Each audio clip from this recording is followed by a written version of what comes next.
Maybe you saw this report yesterday that President Trump has apparently repeatedly inquired about the possibility of buying Greenland. You know, that big hunk of ice up north. And now I think personally this is exactly the kind of weird but actually pretty good idea that I hoped Trump would have a lot more often. I was hoping for Trump to, in my best case scenario, Trump would, in his presidency, have a whole bunch of ideas that make you go, well, maybe. Like that kind of reaction is what I was hoping we would get. And there hasn't been enough of that, in my opinion. There's been, this Space Force was one of those. The first time you heard it, you're like, really? Well, actually, pretty good. So we want, if you're going to hire someone like, if you're going to elect someone like Trump to be president, then I think buying Greenland is exactly the sort of thing, the sort of idea that we would hope he would bring to the table. And it could be great. Greenland has natural resources. They've got like polar bears, I think, or penguins, one of the two. At least they have moose. I don't know. Actually, I don't know what Greenland has. I honestly have no idea. But just like everybody else, I have no clue. But it would at least be fun to brag about at the UN meetings. We could say to the other UN ambassadors, oh, hey, we just finished that Greenland deal. No big deal. We just doubled the size of our overall landmass. No big deal. It's just whatever. What are you up to? What are you doing? So we could at least do that. But then comes outrageous news. Just as we're all beginning to really like the idea of owning Greenland, and enslaving its inhabitants. That was sort of my add-on. I thought maybe we could do that as well, but we don't have to do that. Just an idea. Just an idea. Then the Greenland government, which consists of three guys in an igloo, they emerged from their igloo and they issued a statement. They said Greenland is not for sale. That's what they said. Well, okay then. I guess we're going to have to do this the hard way. We don't have John Bolton in the White House for no reason, if you get my drift. Okay, you could do it the easy way or you could do it the hard way. And it looks like Greenland wants to do it the hard way. I think it may be time, if you know what I mean here, it may be time to spread some democracy and freedom in Greenland. Hint, hint, wink, wink. Honestly, you could send one SEAL team in, maybe actual SEALs, but or Navy SEALs. You could send one team in and they could conquer the whole country by dinner time. Maybe there'd be two casualties. One guy slips on the ice, another guy gets trampled by a caribou. But other than that, I think it'd be fine. Greenland just has to decide how it wants to play this. The ball's in your court, Greenland. Your court, which is about to be our court, one way or another. All right, so we'll keep an eye on that. But it's exciting stuff. So I want to discuss, and look, I know I say this all the time, but I want to begin today by talking about what is potentially the most embarrassing and possibly the stupidest boycott ever. And it happened yesterday. And I know that's saying a lot, but I really think, I don't think I'm exaggerating this time. No hyperbole. We'll talk about that in just a moment. But first, a word from our friends at Dynatrap. It's summertime, and to have your home invaded by pests, by flies and bugs and everything, that can really ruin the vibe. It can harsh your buzz, as the kids would say. I guess there's a little bit of a pun there too with the bugs. I didn't even do that on purpose. I just ruined it though by pointing it out and dwelling on it like I am right now. And besides, who knows where those flies were last? They carry germs, they carry diseases.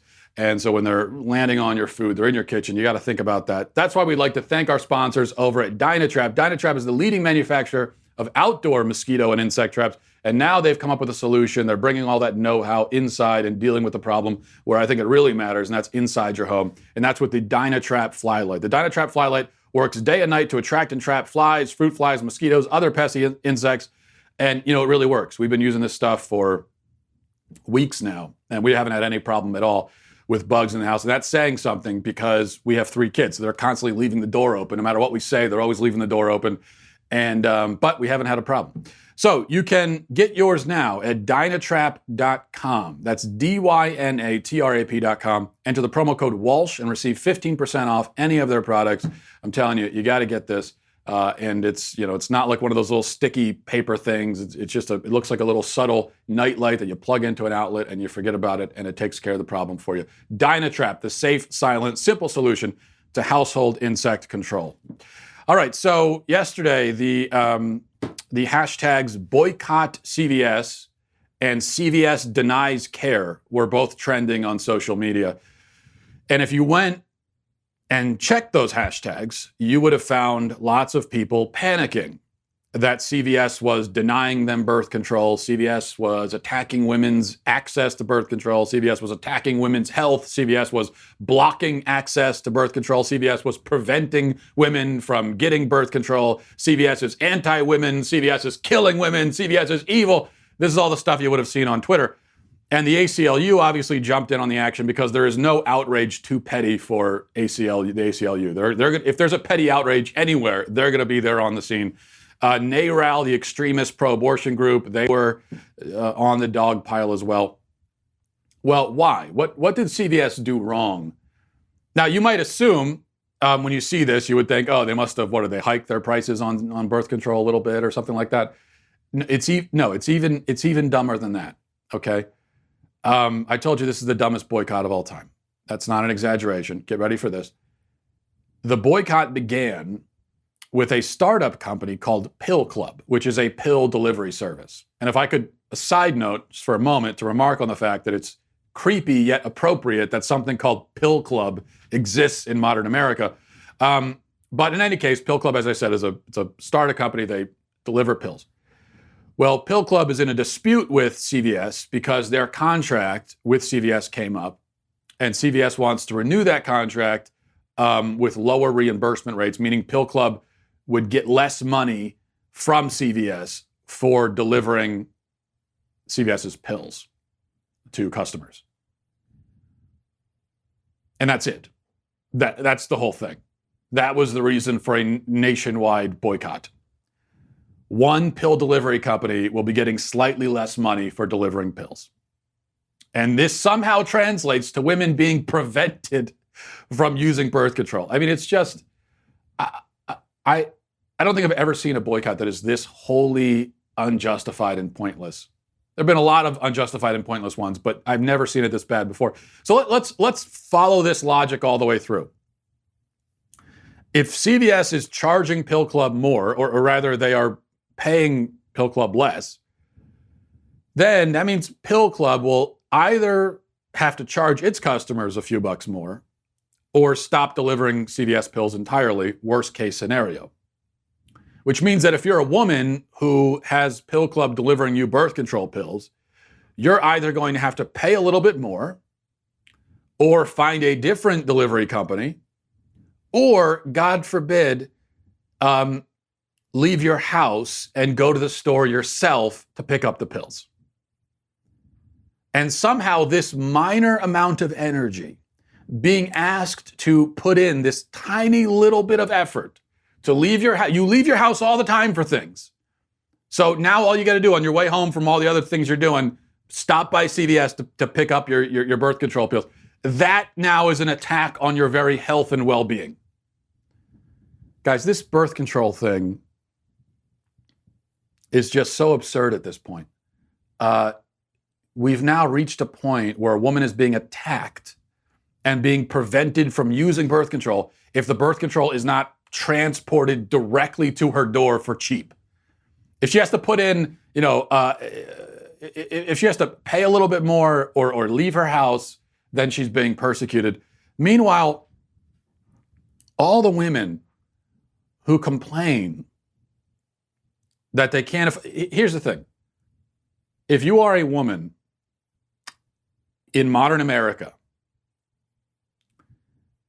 and you're claiming that you absolutely cannot afford birth control, I don't believe you. I'm sorry, I just don't believe you. I think you can afford it. I really do. I think you can. I certainly think you can leave your house to get it if you really need it or make other arrangements. But I think even aside from that, is this idea that it needs to be free or it's too much. Just stop it. Just stop. We live in a country that runs on consumerism. All of us, we're constantly buying things we don't need. It doesn't matter what. Even if we're not talking about birth control, whatever it is you're claiming you can't afford, 99% chance you can definitely actually afford it. It's just that your priorities, you've prioritized other things. Now, if we're talking about a Lamborghini or a 6-bedroom mansion, then yeah, most of us can't afford that stuff. But if we're talking about just sort of everyday average items, saying you can't afford it, you probably can. The women who complain that they can't afford birth control and who claim that it's a basic health necessity on top of it, how many of them have Netflix subscriptions? How many of them have Spotify subscriptions? How many of them have unlimited data plans? How many of them buy essentially a whole new wardrobe every year? I'd like to see that Venn diagram, because I'm betting that Venn diagram is basically just a circle because all of that is jumbled together. Of course, the whole idea, as I said, the whole idea that anyone can't afford birth control is ludicrous. Anyone can afford it. Because, by the way, when we talk about birth control, that is a category that includes not just pills. That also includes, things that you can buy at the gas station, right? So, again, the idea that there are people who simply cannot afford anything like that, and so we have to get the prices down or give it out for free, otherwise we're going to have all these so-called unwanted pregnancies and so on. It's just ridiculous. I think that probably the majority of people can afford it just fine on their current income, and it's not a problem. People who are a little bit more strapped for cash, maybe you cut out a few discretionary expenses if it's important to you. A lot of this just comes down to priority. But we all have expenses that we could cut out if we needed to. But this is even, I guess now we're at a point where you need the birth control for free. It needs to be brought to your house. It needs to be brought in your door, walked up the steps, placed into your palm with a glass of water. Anything aside from that, and you're being murdered essentially by the patriarchy. I mean, come on. It's just completely ridiculous. All right, by the way, I love this tweet from David Hogg. Moving on. David Hogg says, it's harder to get cold pills than an AR-15. Something needs to change. It's harder to get cold pills, like Sudafed or something, than an AR-15. Something needs to change. Now, I don't know where David Hogg lives, but apparently in his neck of the woods, in his part of the country, you can go to the grocery store and buy an AR-15 for $6. And you only have to show the cashier your driver's license, and you're in and out in 3 minutes. I want to know, what grocery store is this? What grocery store sells AR-15s for $6? And no background check. All I got to do is just, I go to the 16-year-old cashier, says, "Can I see your ID?" Look, shows my ID, and I'm out of there in 3. Where is that happening? The way the left talks about guns and so-called assault rifles and so on, it just makes it really clear that they just have literally no idea what they're talking about. They've never looked into this. They have no clue what is actually involved in buying a gun. What was that? Famously, I think Barack Obama claimed famously, what was it that he said? He said that, if I remember correctly, he said it's easier to get a gun than a library book or something. He said it's harder to get a book than a gun. Wasn't it? I got to look that up. I'm pretty sure it was a book. This kind of comparison where it's harder to get X than a gun. Liberals are doing this all the time. And the comparisons just keep getting more and more ridiculous. Harder to get a book than a gun. No, to get an AR-15, let's start with the fact that they're very expensive, which is a barrier for entry for a lot of people. A lot more expensive. Now, that's something that you really might not be able to afford, unlike birth control pills or contraception of any kind. They're expensive. There's a background check involved. You can't just walk into a place, buy an AR-15, and you're out in 2 minutes. It's not how it works. If people like David Hogg would take the time to do just a slightest amount of research into what they're talking about, they would discover this. All right, here's something else this is an interesting report from the Daily Wire. interesting / hilarious.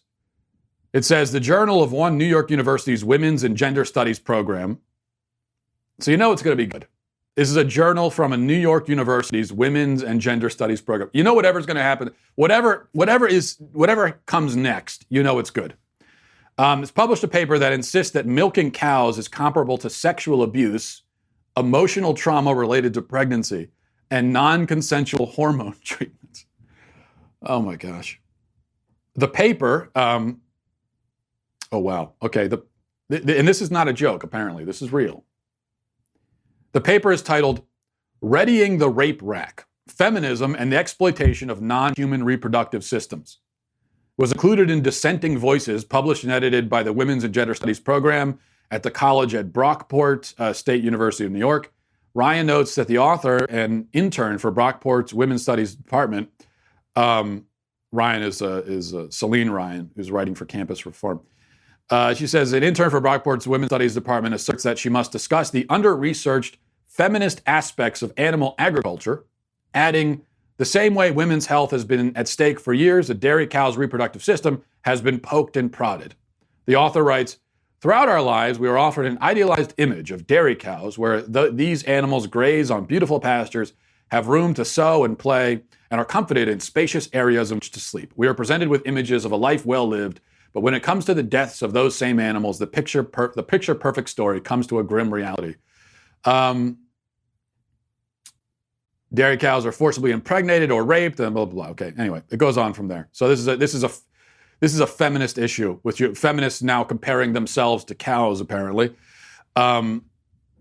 It's actually interesting because over the last few days, during the email portion of the show, we've been talking about factory farming because I had a vegetarian email me a few days ago and tried to say that, you know, I shouldn't be so dismissive of the vegetarian argument because even if I don't agree with it, it's not irrational. And I said, when it comes to criticisms of factory farming, that's certainly not an irrational criticism. I think that there's something to be said about that. So if you want to make a criticism of factory farming, there are so many avenues you could explore. There's so many arguments you can make. Yet somehow this person managed to make the craziest and most delusional argument possible. That's good stuff. All right, what else? Well, there's this story about Tlaib and Omar being banned from Israel. I was going to do a whole thing on this, but I realized I don't care that much. Israel can do what it wants. Makes no difference to me either way, honestly. And that's my analysis, I guess. I was going to go into a whole thing, but I think you've heard enough people probably talk about it. Frankly, I find the subject boring. So we'll move on. And in fact, we'll get right to emails. MattWalshShow@gmail.com, MattWalshShow@gmail.com. There are a bunch of good emails, so I want to give time on a Friday for the emails. This is from Jake.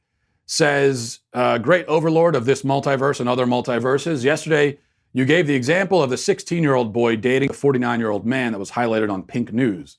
You talked about how, aside from the gay aspect of this story, it's inherently evil for a young person to date or marry an old person. So as a Christian, I asked myself, is it actually wrong to have such a large age gap with someone you're dating or married to if neither person is underage? Let's say, for the sake of argument, that there's some minimum age involved, like 18 or 21. Biblically speaking, is there any reason why an 18-year-old morally shouldn't date or marry a 50-year-old, assuming they are opposite genders? What about 18 and 35? Where's the line? I agree it's weird and goes against our cultural norms for now, but what is the biblical argument for it being so evil if it's consensual and neither person is underage? I've heard before, though not proven fact, that Jesus' mother, Mary, was probably in her earlier mid-teens and his father, Joseph, was probably in his mid-30s when they got married and had Jesus. If that's true, we'd have, let's say, a 15-year-old marrying a 35-year-old. Is this a reasonable age gap? Technically, Mary would have been underage by our standards. Just curious what your thoughts are on this and where you draw the line. Always appreciate your insight. Well, I don't think I said it's inherently evil for a young person to marry an old person. I certainly don't think that. But when you talk about age gaps, and what we were discussing yesterday, just to be clear, this was a story in Pink News, which is a gay news site. They were celebrating the story, the quote-unquote relationship between a 55-year-old man and a 22-year-old guy, except that they had been quote-unquote dating for 6 years. which means they started, quote unquote, dating when he was 49 and the kid was 16. That is clearly not just inappropriate, but that's sexual abuse. And then you add on top of that, it's bad enough given the ages, but you add on top of that the fact that this guy, even at 22, he looked like he was about 10. So you can imagine what he looked like when he was 16. What does that tell you about the sexual proclivities of this older guy?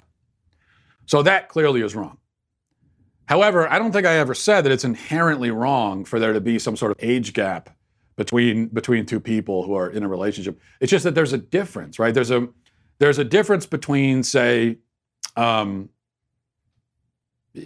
who's 35 being married to someone who's 50. There's a difference between that and even something like 35 and 20. Now, at 35, to be in a relationship with a 20-year-old, that's legal. Nobody could say it's illegal. But I do think that oftentimes it can be just the difference in maturity. I guess that's what it comes down to. The maturity gap between a 55 and a 35-year-old is very small, and it may be non-existent, because you get to a certain point where you've grown, you're an adult now, you've been an adult for a long time, you've just experienced life, and so the difference between you and that's why at 35 you could get along with someone who's 50 and as a peer, really. But some of these age gaps you're talking about here, 18 and 35, you mentioned. Well, the maturity gap between an 18-year-old and a 35-year-old is going to be enormous. I mean, I'm 33 right now, and I think back to myself when I was 18. I was basically a whole other person. The difference between me now at 33 and when I was 18 is so vast that it feels like it wasn't even me. I might as well at 18 I might as well have been, 5 years old, maturity-wise. And I think that. So that's why it can be in some cases. Now, maybe there are exceptions. You could have a 20-year-old who's just really mature and has their act together. I'm not saying there aren't possibly exceptions. I just think that, for someone who is significantly more mature and experienced to be in a romantic relationship with someone who is significantly less experienced and mature, then I think that's where it can be strange, even if it's perfectly legal. All right, this is from Ben, says, Dear future overlord, what is the funniest verse in the Bible? I believe it is Proverbs 27:14. Every time I read it, I laugh. However, if I'm wrong, I will submit to your authority and will proclaim your correction as the actual funniest verse in the Bible. I think that there's a lot of great things to be said for the Bible, of course. It is the Word of God at the end of the day. But I would like it if there's a little bit more comic relief. There's not a lot of that. If I had to point to the funniest verse in the Bible, for me, and I hope I'm not venturing into blasphemy here, the verse of Jesus cursing the fig tree I've always found kind of funny. I understand the symbolic significance of it and everything, but just on a human level, it just seems like the kind of thing that I might do if I was God. Where you want to, you want to take a fig from the tree and it doesn't have figs. And so you get ticked off and you curse the tree. And in one of the Gospels, it tells you that the apostles are standing there and they're saying, Jesus, the thing's not in season. That's why they're trying to explain because they don't understand. So I think from what makes that funny is from the apostles' perspective, they don't understand the symbolic significance of the cursing the fig tree. So from their perspective, Jesus was just ticked off and in a bad mood. So he cursed a fig tree just for the sake of it, which is, I think it's kind of funny. All right, this is from Ken, says, I know this may sound harsh, but after hearing your discussion about Marty's deleted tweet, I got to thinking. That's Marty Sampson, who deleted it. It was actually an Instagram post, not a tweet. He's the lead singer of a well-known Christian rock band who posted something on Instagram saying that he's doubting his faith and is on the verge of leaving his faith behind. That's what we're talking about. Ken says, all of his complaints seem to be about how other people weren't doing things for him. People weren't talking about fallen pastors. People weren't talking about contradictions. People weren't talking about miracles. He's a leader in his church. If not his global community, it behooves him to teach people these things. It seems he is in a unique position to go and learn solid doctrinal truths and then to convey those truths in song. Just because it's deep doesn't mean you can't sing about it. For hundreds of years, writers of hymns have dealt with deep theological and complicated doctrinal issues and put it to song. Instead of complaining about how other people weren't dealing with deep theological issues, he should have been discovering those and then singing about them. Though he's 40 years old and I don't think he's qualified as a millennial, I think he's been too influenced by them. This seems to be, and I hate to say this, one of the aspects of a younger generation trying to come to grips with what is their job and what is everyone else's job. They said the same thing about Gen X when I was in my 20s and 30s, that we're useless, we don't know how to work, we're lazy, and we'd rather just sit around all day instead of doing something productive. And here's what all of those baby boomers and those great generation folks told me: get your butt up and go to work. If he doesn't like it, that the leadership, which he is a member of, isn't talking about those things, then he should take it upon himself to step in and talk. It's not for him to sit there and complain that the ball is just sitting there on the 5-yard line and no one running it in. Pick it up and run with it. Yeah, I think you make a good point here, and I don't deny it. And I said yesterday, a lot of these issues that he's struggling with apparently are serious issues. You know, he's dealing with the problem of evil, alleged contradictions in the Bible, apparent contradictions in the Bible, other things like that. Those are serious issues, very deep issues. There's nothing wrong with struggling with them. I think it'd be weird if you didn't struggle with them. I mean, if you, as a Christian, if you've never had a point in your life where you really stopped and dwelled on those problems and felt troubled by them, then I just think that shows that you're not really taking your faith all that seriously and you're not thinking through things. So there's nothing wrong with that. And as I said yesterday, I think there is a problem with pastors not addressing these issues from the pulpit. There are exceptions. And in fact, I have an email from someone who's a pastor who touches on this. Maybe I'll get to that in a minute. So there are exceptions, but for the most part, these are issues that on the sort of popular mainstream Christian level aren't discussed. And I think that is an issue. Now, as you point out, he was a member of the popular mainstream Christian scene and a leader of it. And so he should have been one of the ones bringing this conversation up. And I agree. And that's why I think, although the questions he raises are reasonable questions and good questions, and we should try to address them, I'm not trying to absolve him of all responsibility. Of course, I don't do that. And at the end of the day, whether you're the leader of a Christian rock band or not, no matter who you are, even if these issues aren't being addressed in church, it does, as you said, behooves us to go and pursue those answers.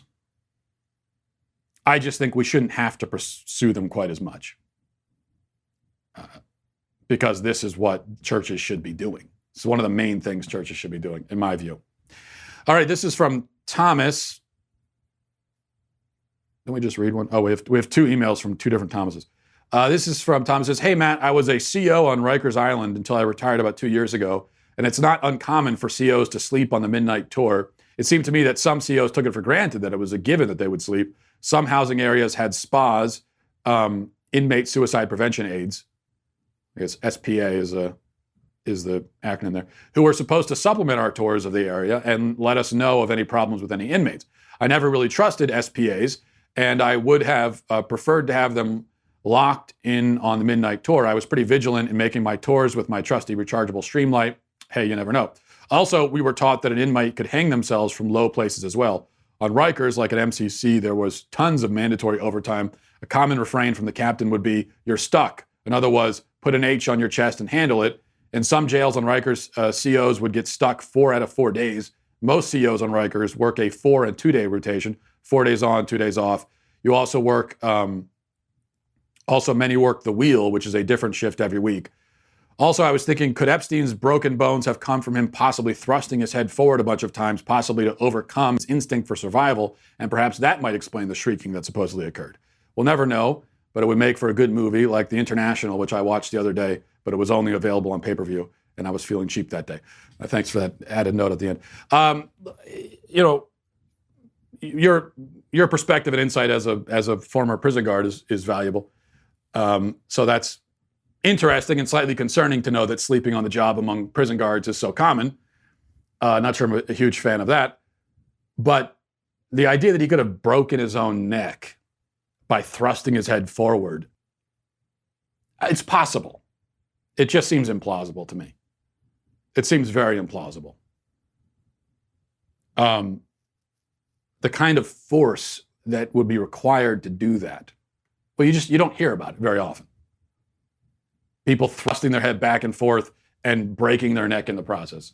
Again, possible, I think implausible. So no matter what, whatever the explanation is, whatever happened, it's definitely, it's something somewhat incredible happened. We're only left, for a guy, especially given the situation and given the importance of this person, importance because of the information they have, for him to be able to break his own neck, that would be an incredible turn of events.